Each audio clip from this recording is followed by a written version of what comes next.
আমাদের Sylhet city corporation অনেক কর্মকর্তাদেরকে যে কোনো জায়গায় যে কোনো সময় যে কোনোভাবে শারীরিকভাবে হেনস্থা করা হয়, এর তীব্র নিন্দা জানাচ্ছি। ভবিষ্যতে যদি এ ধরনের কোনো ঘটনা ঘটে তাহলে সিলেট সিটি কর্পোরেশন আমরা যে সেবা দেই, সিলেট সিটি কর্পোরেশনের যে সেবামূলক কার্যক্রম সব বন্ধ করে দিব। আমরা এই সিলেট সিটি কর্পোরেশনের পক্ষ থেকে সিলেট সিটি কর্পোরেশনের 42টি ওয়ার্ডের 57 জন কাউন্সিলর একসাথে সিলেট সিটি কর্পোরেশনের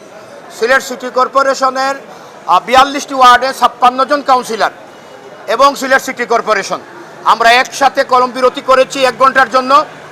আপনারা সবাই অবগত আছেন। আগামীকাল আমরা টিলাগড় পয়েন্টে শান্তিপূর্ণ অবস্থান গ্রহণ করব। 56 জন কাউন্সিলর সহ সিলেট সিটি কর্পোরেশনের ভারপ্রাপ্ত মেয়র আমরা দুপুর 12টা থেকে 1টা পর্যন্ত আমরা আগামীকাল টিলাগড় পয়েন্টে শান্তিপূর্ণ অবস্থান গ্রহণ করব। আগামী পরশুদিন আমরা জেলা প্রশাসক মহোদয় সহ স্বরাষ্ট্রমন্ত্রী, পুলিশ কমিশনার, আমাদের স্থানীয় সরকার মন্ত্রী সবাইকে আমরা স্মারকলিপি দিব। এটা হলো আমাদের 3 দিনের কর্মসূচি। আইন শৃঙ্খলা বাহিনীকে আমরা আন্তরিক ধন্যবাদ জানাচ্ছি। ওনারা প্রথম দিন থেকেই আমাদেরকে এই ঘটনার পর থেকে ওনারা আন্তরিক সহযোগিতা করছেন এবং আপনারা জেনেছেন কয়েকজন আসামিও ধরা হয়েছে।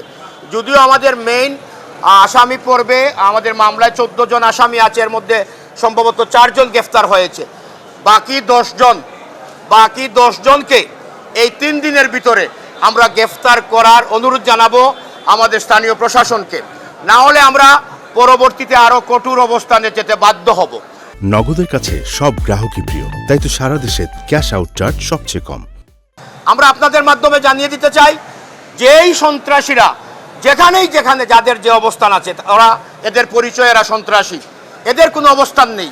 আমরা ঐক্যবদ্ধভাবে সিলেট সিটি কর্পোরেশন, আপনারা জানেন আমাদের সিলেট সিটি কর্পোরেশনের আমাদের মাননীয় মেয়র সাহেব ওনার ব্যক্তিগত কাজে একটু ইংল্যান্ডে গেছেন, ওনার নির্দেশ ক্রমে আজকে আমাদের এই কলম বিরতি চলছে।